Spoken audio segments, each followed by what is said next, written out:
Assalamualaikum warahmatullahi wabarakatuh. Dear educators, honorable guests, and my fellow debaters, the motion before us today is in post conflict states, for example, post civil war, regime change, and colonialism. This House believes that history textbooks should focus on teaching bottom up historiography rather than top down historiography. And as the first speaker of the opposition team, we believe that in the fragile moments after a war or a revolution, a country needs a strong, unified story to keep it from falling apart again. While the proposition team wants to focus on the stories of every individual person, we argue that this actually makes a country more divided and more unstable. Ladies and gentlemen, for the status quo, right now, countries coming out of conflict are like broken glass. People don't trust their neighbors, and they definitely don't trust the government as well. There is no shared identity if we immediately there is no shared identity, and if we immediately jumped into bottom-up history, which highlights the different struggles of specific ethnic, religious, and social groups, we are just reminding people why they were fighting each other in the first place. We need a top down approach to provide a single and solid foundation for everyone to stand on. And before I move to my arguments, I must address two flaws in the in the proposition's theme arguments. Okay. Firstly, about firstly on objectivity. The proposition team says that textbooks are the most objective source because of peer reviews. However, bottom up history is naturally subjective.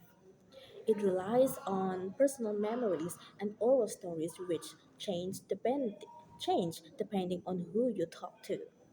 This creates my truth versus your truth, which leads to more arguments, not more objectivity. Secondly, on validation, they say that we must validate everyone's experience. We disagree. In a post conflict state, validating the experience of a group that was recently the enemy can spark new violence. Total validation of every grassroots movement leads to a messy and confusing history that fails to build a national identity. And now, ladies and gentlemen, I am going to jump into my arguments. So, for my first argument is that top-down historiography is better at creating the social glue needed to prevent more war. When a country is fractured, it needs a common hero or set of national values to look up to. Top-down history focuses on the stale and on the state and the institutions that bring everyone together. It provides a simple and clear narrative that everyone can agree on. And now, ladies and gentlemen, have you ever looked at how many successful post-colonial nations are?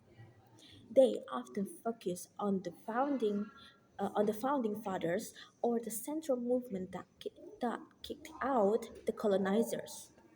And by focusing on the top leaders, different tribes or groups can say, we are, we are all part of this one big nation, instead of saying, my group did more than yours. Therefore, top-down history is the fastest way to achieve the unity that the proposition team says they want but cannot actually deliver. And secondly, my second argument is that bottom-up history is dangerous in post-conflict states because it empowers radical groups. Bottom-up history focuses on grassroots movement. In a post-conflict state, many grassroots movements were actually the ones fighting the war. In If textbooks teach that every small group struggle is the most important part of history, it gives legitimacy to separatist groups or rebels who want to keep fighting the government, to keep fighting the governments.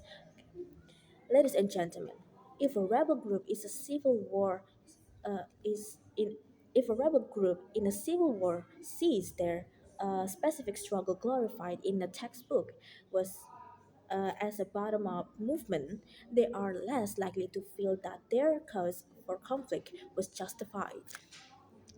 This makes the government look weak and the country look like a collection of fighting factions. So, to ensure long term development and peace, we must prioritize the story of the state over the story of the subgroups. Dear educators, honorable guests, and my fellow debaters, for the conclusion, the proposition team's world is a messy collection of millions of different stories that will only lead to more debate and division. Our world provides a clear, strong, and unified history that allows a broken country to finally heal and move forward as one. And for these reasons, we, as the opposition team, are proud to oppose the motion that this House believes that history textbooks should focus on teaching bottom-up historiography rather than top-down historiography. And that's all from me. Thank you, and I'm back to my post. Wassalamualaikum warahmatullahi wabarakatuh.